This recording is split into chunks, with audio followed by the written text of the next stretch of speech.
그것이 오늘 본문의 내용이에요. 1절부터 14절까지인데 저하고 같이 교독하면서 읽도록 하겠습니다. 제가 먼저 읽습니다.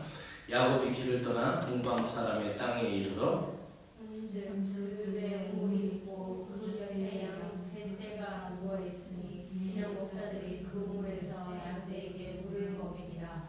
큰 돌로 우물 아기를 덮었다가 모든 떼가 모이면 그들이 우물 아기에서 돌을 옮기고 그 양떼에게 물을 먹이고는 우물 아기 그 자리에 다시 그 돌을 덮더라. 야곱이 그들에게 이르되 내 형제여 어디서 왔느냐. 그들이 이르되 하란에서 왔노라.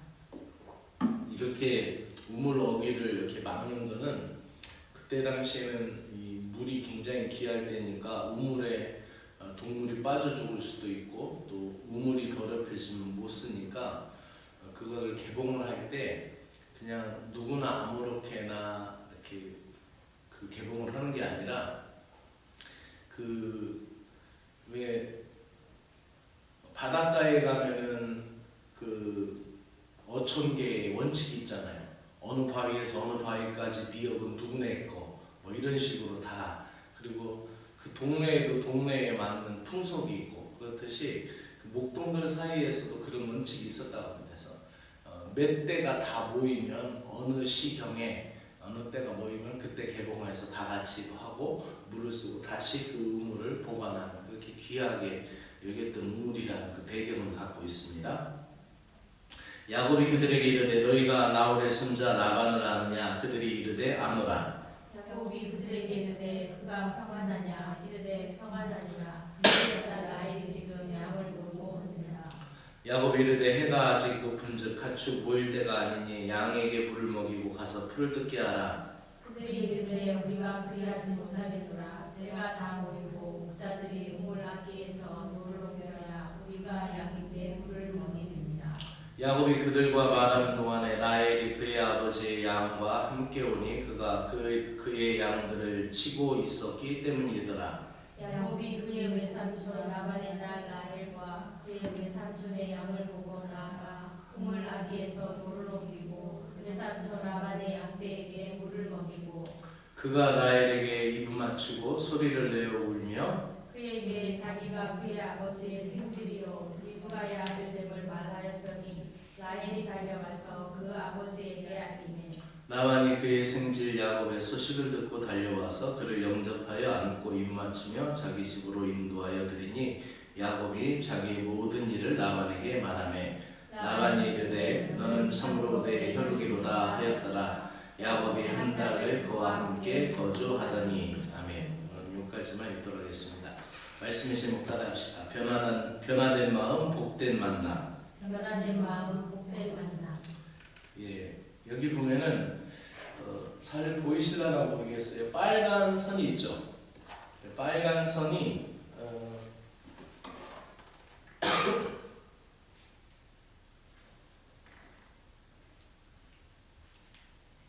표시가 안 되네.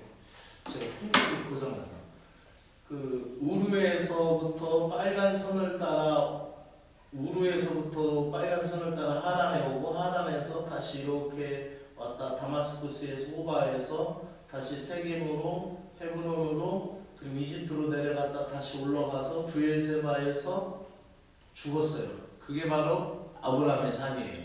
아브라함은 동방에서부터 와서 이제 이 아프리카, 북부 아프리카, 이집트까지 가는 것이 이 아브라함의 삶이었어요. 그리고 여기 보이실라나 모르겠는데 이 안에 그 하얀 사각 그림 안에 보라색 라인이 있어요. 보라색 라인. 그거는 이삭의 삶이에요. 이삭의 삶. 이삭은 많이 다니지도 않았어요. 그 집에서 말 잘 듣는 아이들은 집 밖에 잘 나가지도 않고 그렇죠. 그래서 이제 그 애굽으로 내려갈 때도 가데스 바네아 쪽으로 내려갔다가 그랄 쪽으로 갔다가 다시 그냥 거기서 잠깐 갔다가 다시 왔어요. 근데 이제 초록색 보이죠? 초록색은 이제 야곱의 일생이에요. 야곱이 브엘세바에서 베델 올라가서 베델에서 지난주에 그림 보여드렸죠? 하나님 꿈속에서 만나고 다시 올라가서 저 하란까지 올라갑니다. 하란에서 다시 내려와요. 다시 내려왔다가 여기에서 나중에 그 그 팔레스타인에 살다가 나중에 요셉이 총리가 된 후에 이제 어디로 갑니까? 고센 땅, 저 삼각주, 그 푸른 초지가 있는 그쪽으로 내려가는 것이, 그 그림을 한번 보여드리는 것이 좋을 것 같아서 보여드렸어요.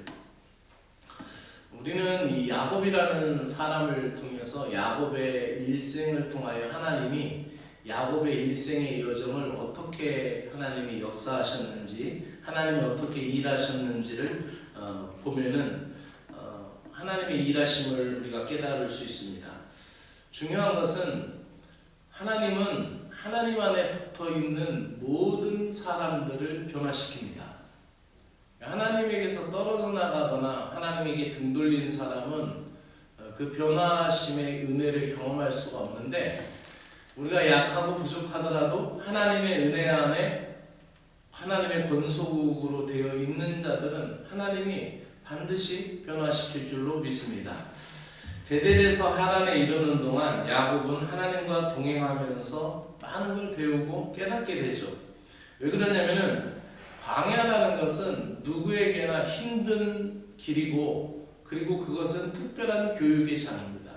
인생도 마찬가지예요. 인생도 우리가 광야 같은 길을 걷고 있다라는 것은 특별한 은혜를 경험하는 때입니다. 그리고 이스라엘 백성에게, 그것은 한 개인에게도 그렇지만은 이스라엘이라는 공동체에게도 아주 특별했어요. 만약에 이스라엘이라는 공동체가 애굽에서 나와서 곧바로 직행해서 아까 그림상으로 직선거리상으로 그냥 냈다 올라갔으면은 일주일이면 팔레스타인에 도착했죠. 그러면은 그 가나안 땅에 일주일 만에 도착했다면은 그들은 광야에서 쏟아내놓을 불만과 불평과 불신앙을 그 가나안 땅에서 다 쏟아놨겠죠. 그럼 그 땅은 결코 젖과 꿀이 흐르는 땅이 될 수가 없는 거예요. 그리고 그렇게 광야길을 고생하고 갔음에도 불구하고 연약한 인생들인데, 그래서 공동체에게도 있어서 이 광야는 특별했고 한 개인에게 있어서도 그 광야 길은 아주 특별한 거죠. 그래서 이 야곱이 광야와 같은 인생의 길을 걸었다라는 것은 그가 변모되기 시작한다는 것이죠. 인생길은 고단합니다. 특히 혼자 걷고 있다라는 그 길은 더 고단해요. 신앙도 마찬가지죠. 신앙도 나 혼자, 가족 중에 나 혼자 믿으면 굉장히 외롭고 고단합니다. 기도할 일도 많고 싸워야 될 일도 많고. 그래서 이 믿음의 공동체 안에서 함께 중보기도 하는 것은 대단히 중요합니다. 하나님의 위로, 하나님의 격려, 하나님에 대한 그 소망, 그것이 어디서 가장 극렬하게 드러나냐면은 광야 길을 걸어갈 때 하나님을 더 의존하게 되고 의존적인 신앙으로 드러나게 되죠. 야곱이 베델을 떠나서 이제 밧다라람에 이르는 그 과정, 하란에 이르는 과정은 사실상 성경 가운데 28장에서 29장을 넘어오면서는 그렇게 특별한 언급은 없어요. 근데 이 속에서 이 특별한 언급이 없는 성경의 부분에서 우리는 굉장히 많은 걸 우리가 성경을 읽으면서 묵상하고 추론할 수가 있어요. 왜 그럴까요?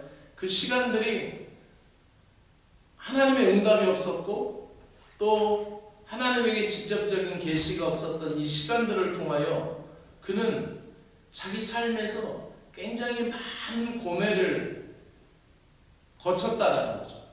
우리가 신앙생활 하는데도 기도할 때 우리가 기도의 응답이 즉각 되는 것보다 우리의 기도의 시간이 길어지고 또 우리의 기도의 제목을 가지고 기도가 멈추지 않는 상황을 통하여 신자의 신앙이 성숙된다라는 것을 우리는 경험할 수가 있는 것입니다. 그렇기 때문에 그 야곱의 여정에 별도의 특별한 이야기는 없었지만 그 가운데 야곱은 다져지고 깎여지고 또 연마되는 그런 인생길을 걷는 거죠.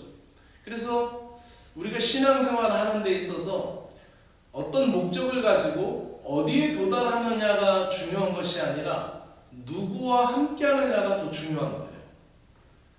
그래서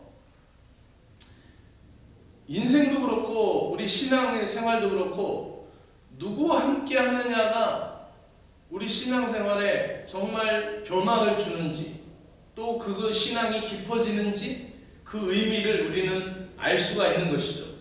그렇기 때문에 하나님은 우리의 인생길에서 꼭 모셔야 할 그런 믿음이고 또 신앙의 대상인 줄로 믿습니다.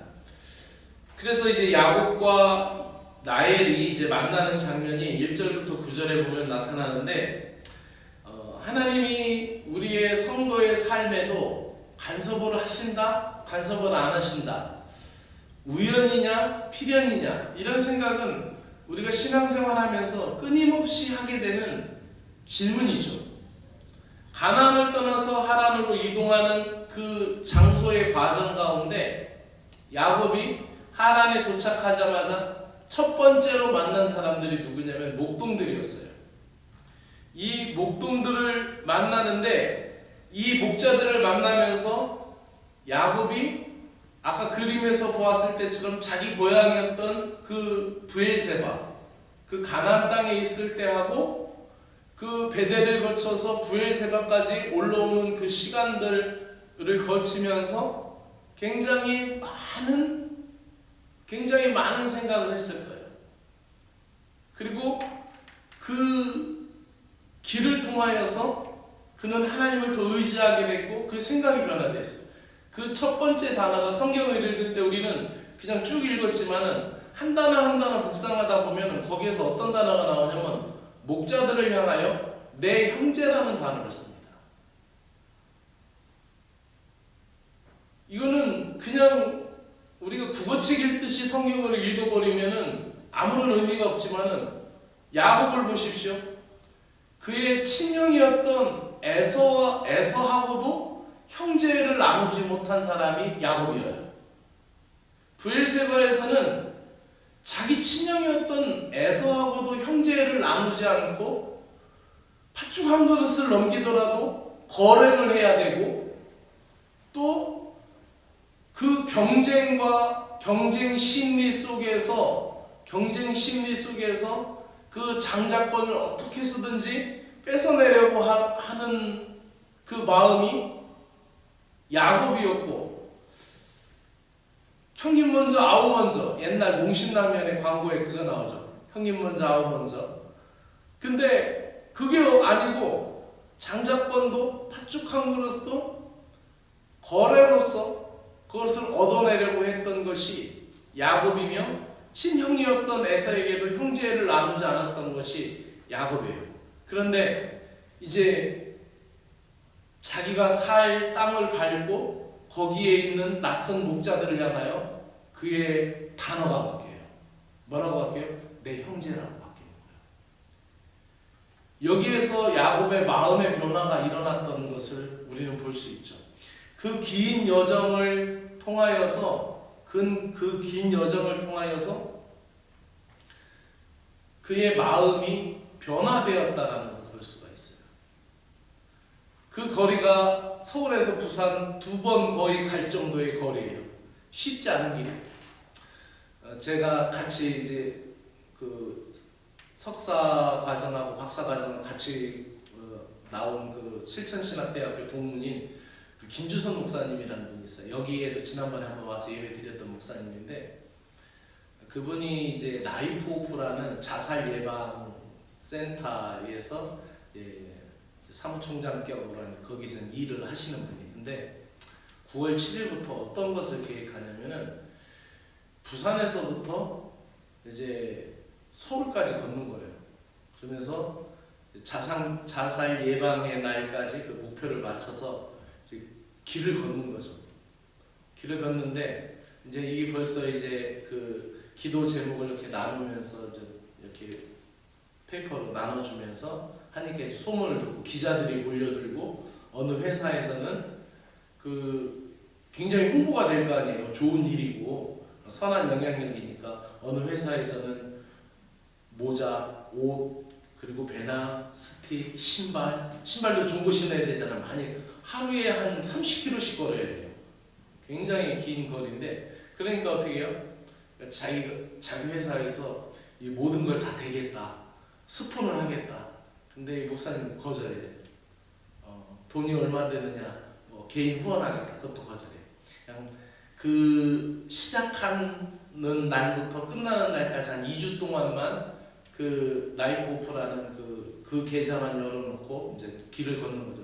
왜냐하면 그 자살 예방에 대한 그런 위기 의식과 또 홍보 이런 교육적인 차원에서 그가 이제 그 길을 걷는데, 그의 관심은 어떤 회사에서 스폰을 하고 돈을 해주는 것이 아니라 뭐 기자들의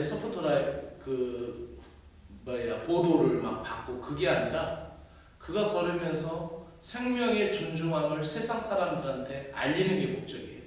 근데 그 길을 걸으면서 엊그저께 모임 갔다 오다가 안되게 있어서 이제 안동에 안동 제1감리교회 백종성 목사 제 친구인데 같이 공부를 했어요. 그래서 그 목사가 둘이 얘기하다가, 야, 우리 박사가 우리가 매일은 못 걸어도 좀 가까운 거리에 지나갈 때 하루라도 한나절이라도 같이 걸어줘야 되지 않겠느냐, 이런 얘기를 해서 우리가 하루는 좀 같이 걸어보려고 한 30km 걸으려고 생각합니다. 이 30km면은 논산훈련소에서 마지막 주 훈련 다 끝나고 마지막에 야간 행군할 때 30km에 걸어거든요. 그 거리예요. 굉장히 고된 시간인데, 그 걸으면서 본인은 스스로 이 길이, 이 생명 살리는 길이 얼마나 힘든가를 자기 스스로가 느끼겠죠, 그 목사님은. 그리고 많은 사람들에게 그 길을 알리겠죠. 야곱도 그 길을 걸을 때 아무도 자기에게 어떤 친구가 없고, 그 길에서 자기 내면에는 내심 누가 계셨냐면 하나님이 함께 하셨다라는 거예요. 하나님이 함께 걷고 있었다라는 거죠. 그러면서 이제 땅의 경쟁력, 땅의 사람만 바라보다 하늘 하나님을 바라보기 시작하니까 자꾸 어떻게 됩니까? 지경이 넓어진 거예요. 마음이 넓어진 거예요. 변화된 마음이 생기는 거죠. 우리가 자꾸 이 땅에 있는 것만 보고 이 땅에서 좀 더 우월적인 거, 경쟁적인 거, 이거를 바라보면 어떻게 됩니까? 자꾸 마음이 협소해지고 좁아집니다. 왜요? 내가 남보다 더 잘해야 되니까.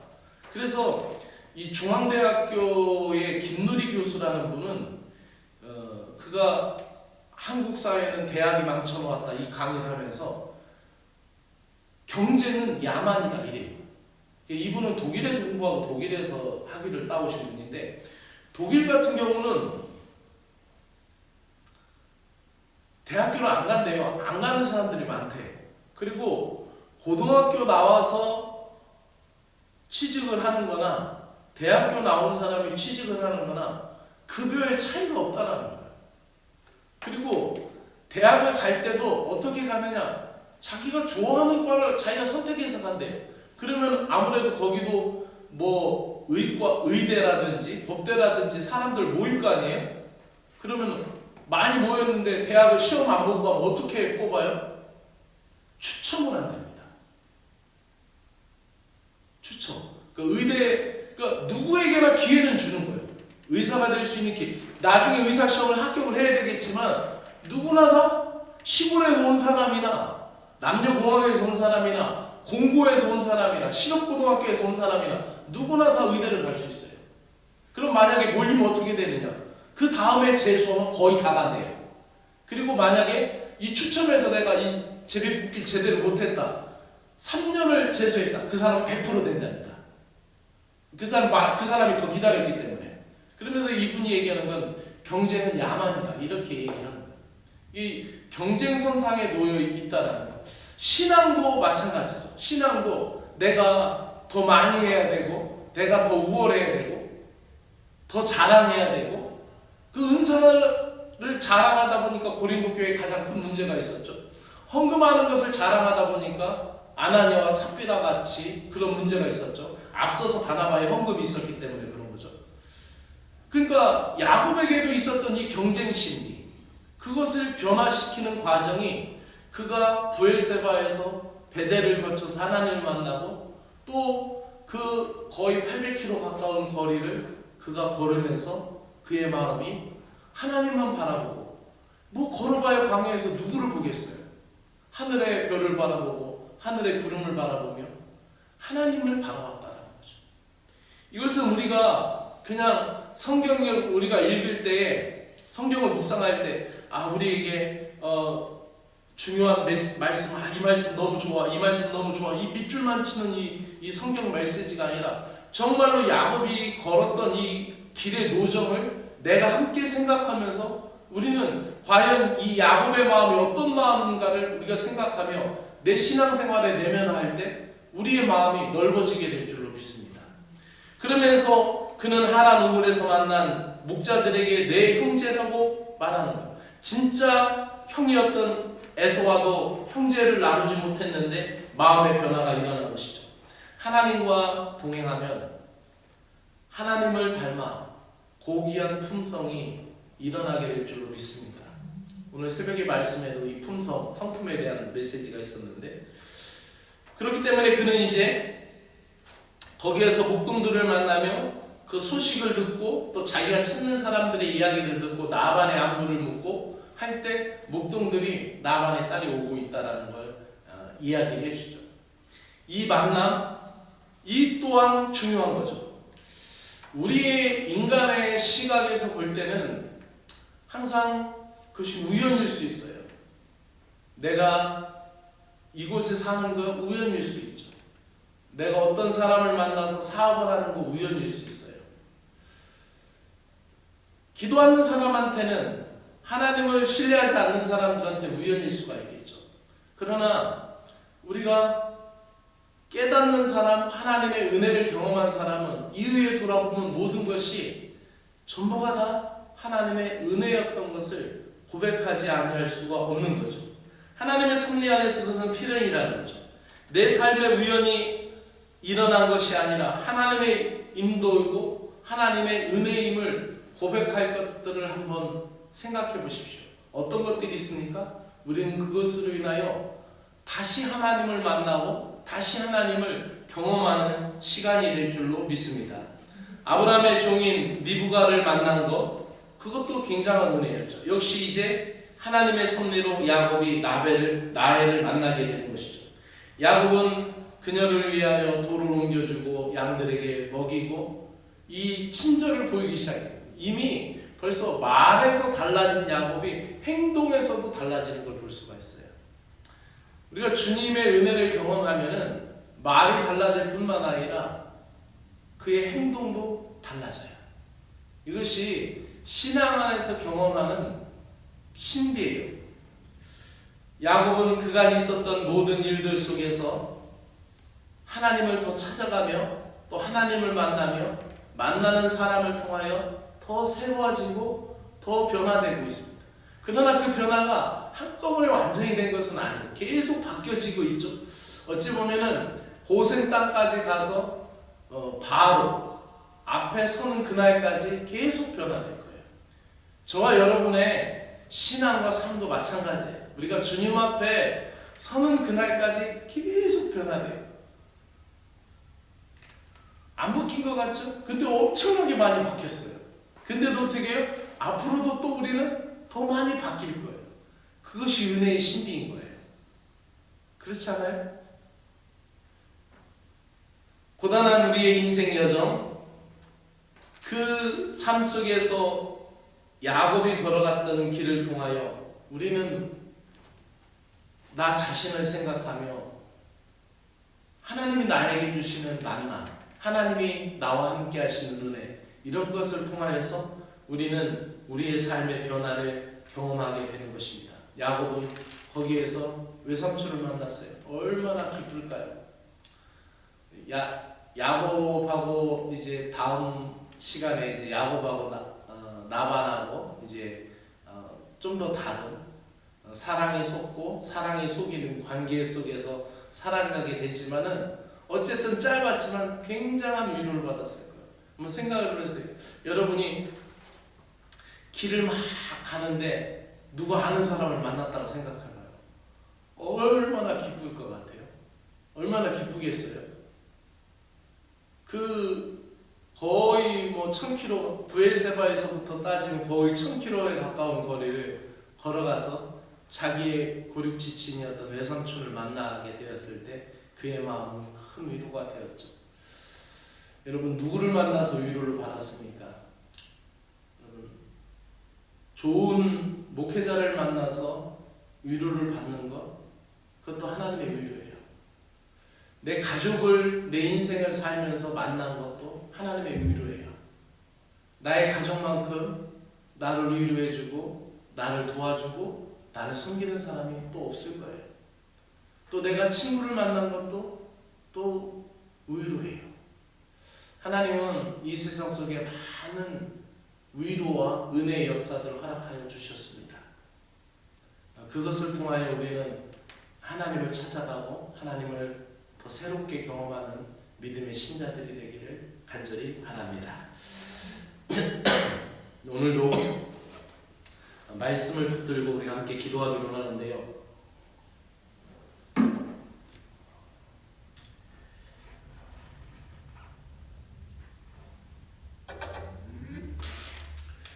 우리 오늘 말씀을 통해서 야곱이 작은 변화였지만 말이 바뀌어지기 시작하고 행동이 친절해지고 조금씩 변화되어 가고 있는 모습을 보게 됩니다.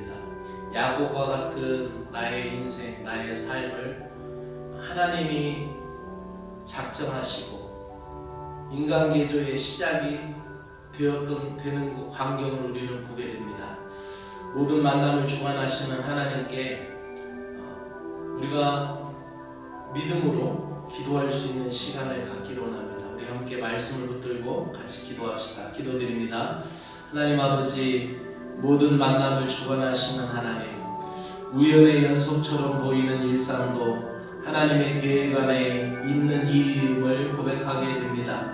만나야 할 사람, 찾아야 할 곳을 정확하게 연결해 주시는 주님을 신뢰하는 믿음을 갖고 기도하기를 원합니다.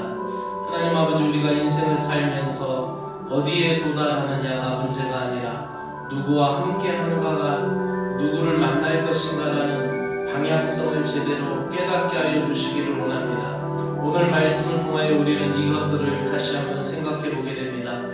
주님을 잃어버리고 분주하게 달려가는 인생들, 목적도 없이 방향을 잃어버리고 탐미적으로 탐욕적으로 삶에 이끌려 세상의 명예와 세상에 걸려 세상의 물질을 향해 달려가는 안타까운 삶에서 벗어나게 하여 주시기를 간절히 원합니다. 주님과 함께 주님의 은혜를 경험하며 감사와 기쁨이 있는 삶의 발자취를 걷게 하여 주시기를 간절히 원하옵나이다.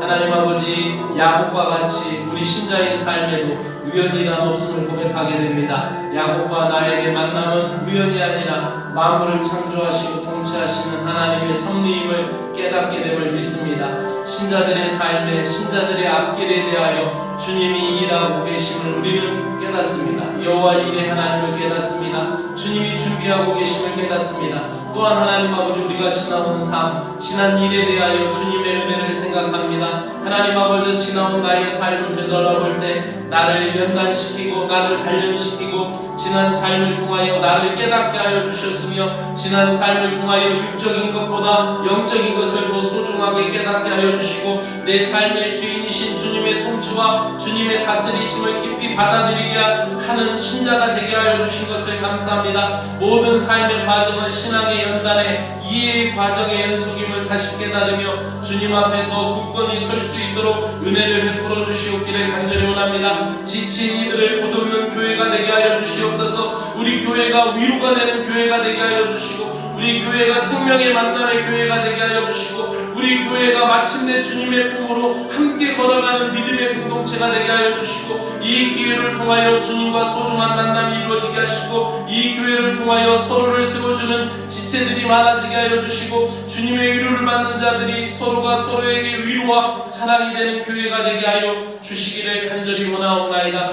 고단한 삶 가운데 혼자인 것 같은 외로움이 있을 때도 저희들을 힘들지 않게 하시고 하나님은 언제나 저희들과 함께 하신다라는 말씀을 믿습니다. 저희들과 나란히 걸으시며 바라보시며 도우시며 하나님은 모든 순간에서 순간순간 의의 은혜를 경험하게 하여 주실 것을 믿습니다.